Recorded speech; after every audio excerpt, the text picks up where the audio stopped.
Puedes prestarle dinero a Apple, a Telefónica, a Iberdrola, a una empresa que no has oído nombrar jamás y que, sin embargo, te ofrece un cupón impresionante en la pantalla de tu broker. La pregunta no es si puedes comprarlo, porque realmente puedes, sino si sabes exactamente a quién estás prestando, qué lugar ocupas cuando las cosas se tuerzan y cuánto dinero adicional te están pagando por asumir ese riesgo. Porque la deuda de una empresa es un contrato que funciona muy bien hasta el día en que descubres que el contrato tenía una letra pequeña y que esa letra pequeña realmente importa. Y sobre todo importa cuando la empresa se queda sin caja. Si te parece que un bono de Telefónico al 4% es automáticamente mejor que una obligación del Estado al 3%, este vídeo es para ti, porque entre esos dos números hay un mundo entero. Una probabilidad de impago, una posición concreta en la cola de cobro, un plazo, una liquidez y sobre todo un precio que cambia todos los días, aunque el cupón siga impreso igual de grande. Y ojo, porque el error más habitual no es comprar una empresa mala, que suena lo menos peligroso. El error es comprar una empresa razonable con una deuda colocada en un sitio que no has mirado. Y sobre todo, estar convencido de que el nombre de la marca hace el trabajo por ti. Imagínate que 4 personas le prestan dinero al dueño de un restaurante. Una tiene la hipoteca local como garantía, otra tiene un pagaré normal, otra ha aceptado cobrar después de todos y la última es socia. Piensa que mientras el restaurante llena las mesas, parecen 4 inversiones tranquilas. Cuando deja de entrar gente y hay que vender las mesas, la cafetera y el local, descubren que no todos tenían el mismo derecho a recuperar la pasta. Pues te diré más, con un bono corporativo pasa exactamente igual. Pero bueno, como siempre, no me rollo más y vamos con el vídeo. Mi idea con este vídeo no es decirte si ahora mismo conviene comprar crédito corporativo, investment grade o high yield, porque eso depende de tu horizonte, de tu estómago y de cuánto riesgo de crédito quieres cobrar en la cartera. Y sinceramente, porque para predicciones ya tenemos la tele, o cualquier periódico o cualquier youtuber. Mi idea es más útil y más aburrida de lo que suena, que sepas leer una emisión corporativa con la misma cabeza con la que leíste la obligación del Estado, midiendo rating, spread, relación y liquidez, y que salgas de aquí sabiendo quién cobra primero si la empresa se va al garete. Y por experiencia, te puedo asegurar que esto es muy, pero que muy importante. Al terminar, vas a entender por qué una empresa paga más que un gobierno del mismo país y la misma moneda, vas a manejar la tabla de ratings de Standard Poor's, Moody's y Fitch sin tener que memorizar la Biblia. Vas a ver que no miden esos ratings. Vas a leer un spread de crédito como se lee un precio y no como un adorno. Vas a bajar la cascada de prelación, lo que estamos hablando, senior garantizado, senior, subordinado, híbrido, acciones. Vas a poder entender el lío de los cocos y Credit Suisse del año 2023 y vas a salir con una opinión informada sobre si el high yield históricamente te ha pagado ese riesgo extra. Todo esto y una práctica con IA al final, contrastada con ficha real, que es lo que quiero dejarte en la cabeza. Antes de entrar en ratings, vamos a dejar clara la lógica básica.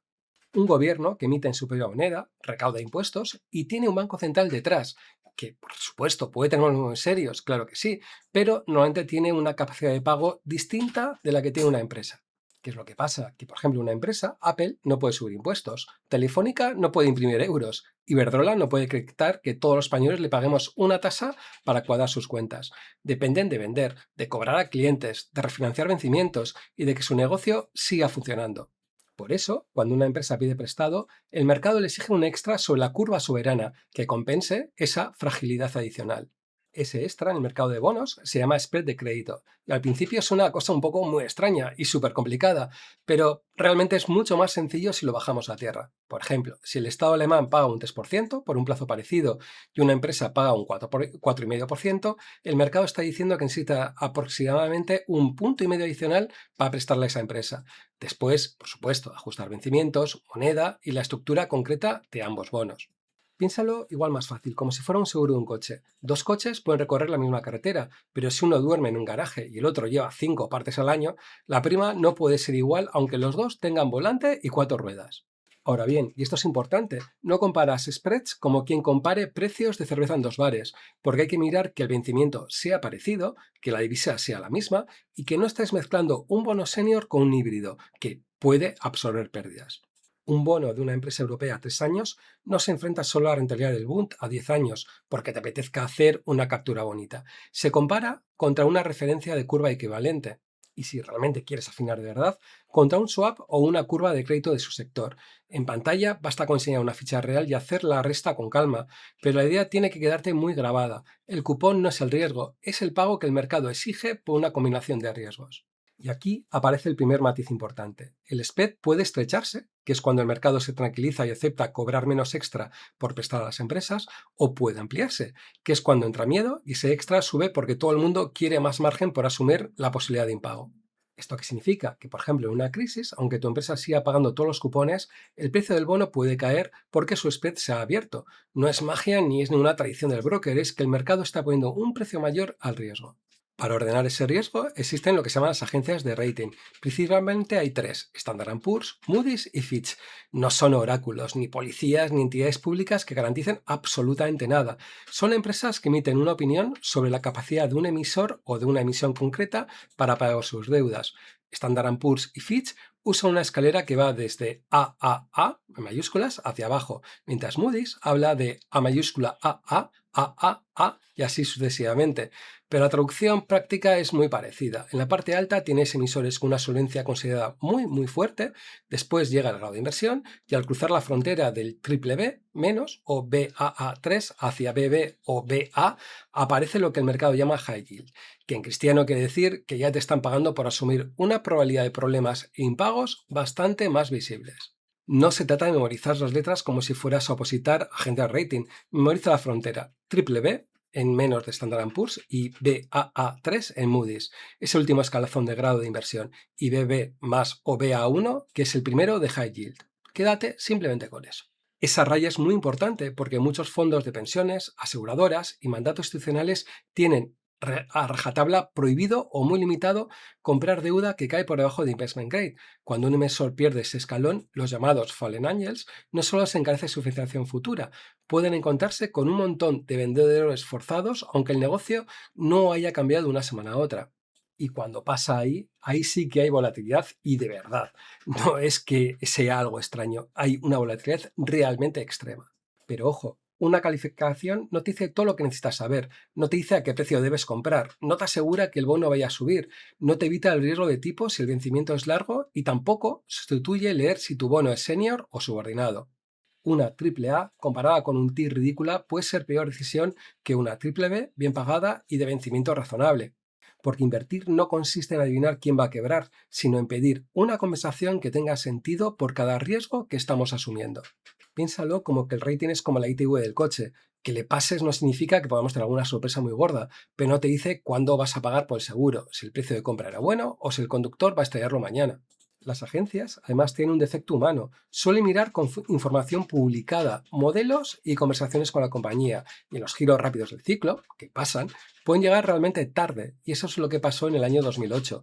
Las agencias de rating no nos salvan de hacer nuestro trabajo de mirar deuda neta frente a EBITDA, calendario de vencimientos, generación de caja, sector, si tiene activos como garantía y qué dice el folleto sobre tu posición. Claro está, si esto te suena a demasiado curro para un bono de 1.000 euros, perfecto, porque a veces la conclusión sana es que ese bono no merece tu tiempo. Vamos con los defaults, que son los datos que casi nadie enseña cuando te están ofreciendo una rentabilidad del 7. Históricamente, cuanto más baja es la calificación, mayor es la tasa de impago acumulada a varios años, y la diferencia no es pequeña. Los emisores con grado de inversión han tenido tasas de default muy bajas en horizontes realmente cortos, mientras que en los escalones B y sobre todo triple C, los impagos se vuelven parte normal del paisaje. Esto no significa, por supuesto, que cada bono W vaya a quebrar, ni que cada bono triple B vaya a salir perfecto. Significa que cuando constituyes una cartera, las probabilidades acaban apareciendo.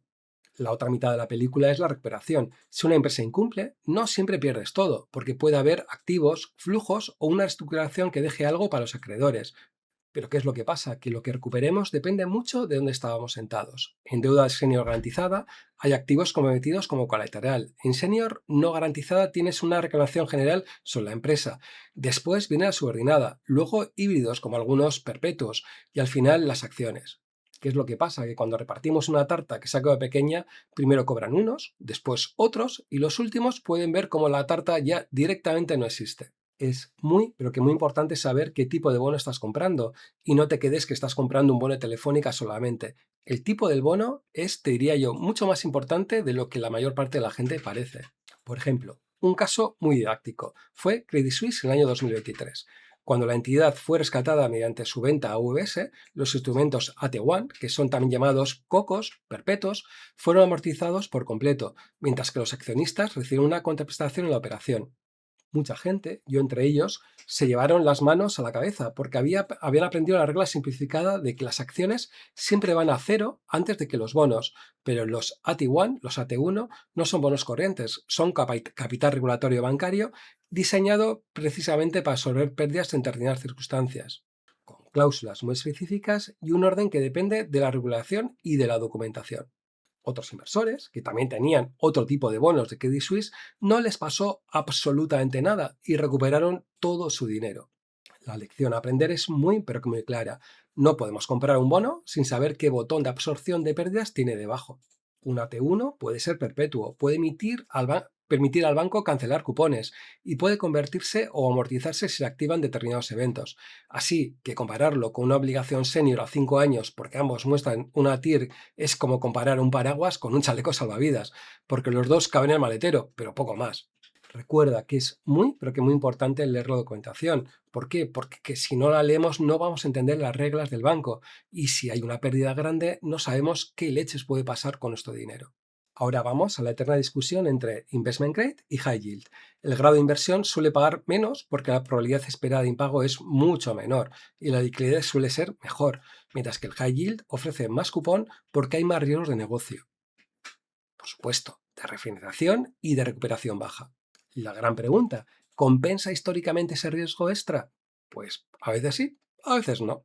Cuando sí, cuando compras con spreads amplios y no en el pico de euforia. Otras veces directamente no, porque el cupón adicional se evapora cuando llegan estos defaults y cae de precio.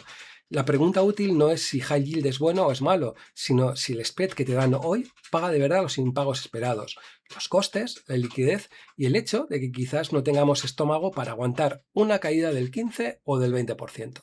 Y por eso, a los particulares nos suele interesar mejor acceder al crédito corporativo a través de un fondo o un ETF diversificado que comprando un único bono high yield de una empresa, salvo que tenga bastante patrimonio y tengas una confianza extrema en esa empresa. ¿Por qué? Porque la razón puede ser que nos encontremos con grandes sorpresas. Con un solo bono, una quiebra no es una estadística, es toda nuestra posición. Con una cesta de 100 emisores, seguimos teniendo riesgo de crédito y de mercado, por supuesto, pero un default individual se parece muy poco o no tenemos tanto problema de perder todo nuestro dinero. Por supuesto, esto no es una invitación a comprar cualquier ETF con las siglas High Yield y olvidarte porque también hay duración, hay divisa, comisiones, calidad media que revisar. Es sobre todo una llamada a no confundir concentración con convicción. Hay un detalle más que la gente suele pasar por alto. El bono que compras puede tener riesgo de llamada anticipada. Algunas emisiones permiten al emisor amortizar antes de vencimiento, normalmente cuando le conviene refinanciar más barato, de modo que tú te quedas con el cupón bueno justo hasta que deja de ser bueno para la empresa. Acuérdate siempre de mirar el yield to cold o el yield to maturity. Es como alquilar una plaza de garaje a un precio estupendo, con una cláusula que deja al dueño echarte cuando encuentre a alguien que pague más. El contrato existe, sí, pero tienes que leerlo hasta el final. Vale, hasta aquí el diagnóstico. Y ahora la pregunta, ¿qué haces tú con todo esto? ¿Compensa históricamente el riesgo de esta deuda corporativa o no? Te lo voy a partir en dos, porque la respuesta no es la misma arriba que abajo. El crédito de grado de inversión, dentro de una cartera diversificada y a través de un fondo o un ETF con comisiones muy bajas, que tiene habitualmente 100 emisiones dentro, tiene todo, pero que todo el sentido del mundo. Te llevas del orden de medio punto o un punto porcentual más al año que el Estado. La probabilidad de impago es baja, de verdad, muy baja, y el efecto de una quiebra suelta sobre una cartera de 300 emisores es nada, prácticamente nada. Eso es cobrar una prima razonable por un riesgo que puedes soportar sin despeinarte, la verdad. El high yield es otra conversación muy, pero que muy distinta. Y aquí te tengo que dar la mala noticia. Primero, porque la rentabilidad que te enseñan de un índice de high yield no es lo que te vas a llevar. A esa TIR publicada hay que restarle los impagos, que a lo largo del ciclo se comen del orden de 2 puntos porcentuales al año, y ese descuento no aparece en ninguna presentación de ningún comercial. Y segundo, mucho más importante, por la correlación. El high yield se hunde exactamente cuando se hunde la bolsa, porque el motivo por el que quiebran más empresas es el mismo por el que cae la bolsa. Por eso, en el año 2008, los fondos de high yield perdieron más de un 20% y en marzo de 2020 se desplomaron en 3 semanas. Y en los dos casos lo hicieron el mismo mes que tú necesitabas la parte tranquila de tu cartera para poder aguantar un poquito esas caídas de bolsa, para poder un poco rebalancear. Por eso, un activo que te falla justo el día que lo necesitas, no estás diversificando nada, por mucho que se llame renta fija y viva en el cajón de la renta fija. Y de ahí sale una regla con la que yo personalmente te aconsejo. Si quieres asumir un riesgo en tu cartera, asúmelo en la parte de bolsa, que es donde te pagan bien por asumirlo, y no en la parte que está ahí precisamente para que puedas dormir. Claro está, esto no queda bien cuando algún gurú te vende un cupón del 9% como si fuera una cuenta remunerada, con su bonito gráfico y su aire de estar vuelta de todo, o realmente no ha hecho bien los números o no prefiere enseñarte qué hay detrás de ese 9% de tipo de interés. Y ahora vamos a la parte práctica. Muy rápido, porque el vídeo va enterito sobre esto. Comprar bonos corporativos sueltos es bastante más difícil de lo que parece. Necesitarías 15 o 20 emisiones para estar mínimamente diversificado. Muchísimas emisiones europeas tienen un nominal mínimo de 100.000 euros por título y eso está puesto ahí a propósito, para que el particular directamente no entre. Y otra cosa, que las horquillas del corporativo son mucho, pero que mucho más anchas que las de un bono de Estado. Para la inmensa mayoría de la gente que ve este canal, la deuda corporativa se tiene en un fondo o un ETF y el bono suelto se reserva para el soberano. Y ahora vamos con la parte práctica. Coge una emisión corporativa real de una empresa grande que conozcas y busca su ficha con un ISIN. Pásale a la IA que use los datos: emisor, cupón, vencimiento, precio, rating y rango de prelación. Y pídele que te calcule spread contra el bono del Estado del mismo plazo y que te diga si le parece caro o barato para ese rating. Y ahora viene lo importante. Verifica sus conclusiones una por una contra la ficha original y contra el rating publicado, porque te vas a encontrar con que se inventa el escalón de prelación, o confunde una emisión senior con una subordinada del mismo emisor, o te da un rating que ya no está vigente. Piénsalo, porque muchas veces las IAs nos lo dan con un aplomo realmente impresionante. La IA nos puede montar una estructura de análisis en 2 minutos, pero los datos los pones tú y tienes que revisarlos, que tengan sentido lo que nos está diciendo la IA. Vamos un poquito con resúmenes, ¿no?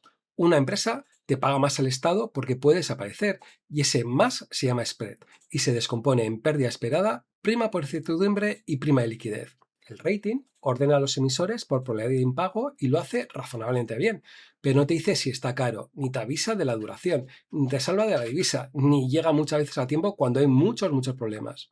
Recuerda que no solo hay que ver a los ratings, sino que hay que leer el folleto de emisión, como muchas veces aprendieron los bonistas de Credit Suisse un domingo de marzo. Y por encima de todos los detalles, hay una idea que quiero que te lleves puesta, porque cuando la entiendes ya no vuelves a mirar un bono corporativo de la misma manera. Cuando compras el bono de una empresa, no estás comprando su negocio, estás vendiéndole al mundo un seguro contra su quiebra, y eso es lo que llamamos cupón, es la prima que cobramos por firmarlo. Y como cualquier aseguradora, tu negocio consiste en que la prima que cobramos sea mayor que los siniestros que vas a pagar, y en no concentrar todas tus pólizas en el mismo barrio ni en el mismo sector. Si esa cuenta te sale, adelante, que es un negocio perfectamente digno que lleva haciéndose muchos años, muchos gestores durante muchas décadas. Si no te sale, o si ni siquiera lo has hecho, entonces no estás invirtiendo, estás asegurando gratis. La decisión la tomas tú, como siempre, pero ahora al menos ya sabes qué papel estás firmando. En el próximo vídeo nos vamos a ir al lado oscuro, que es de mis favoritos de todo el curso. Todo eso que se vende como renta fija y no lo es. Pagares al 10% garantizado, oro con cupón trimestral, plataforma de préstamos sin riesgo y, bueno, y ahora que has aprendido qué hay sobre spreads, vas a llegar a una herramienta demoledora, porque quien te ofrece un 10% garantizado te está diciendo, sin querer, que está en un escalón de riesgo, que está en un producto bastante riesgoso. Hasta la próxima sesión. Ábrete la ficha de cualquier bono corporativo que tengas, busca la palabra senior o subordinado, que es gratis y se tarda un minuto en buscarlo. Y como siempre, no me enrollo más y nos vemos en el siguiente vídeo.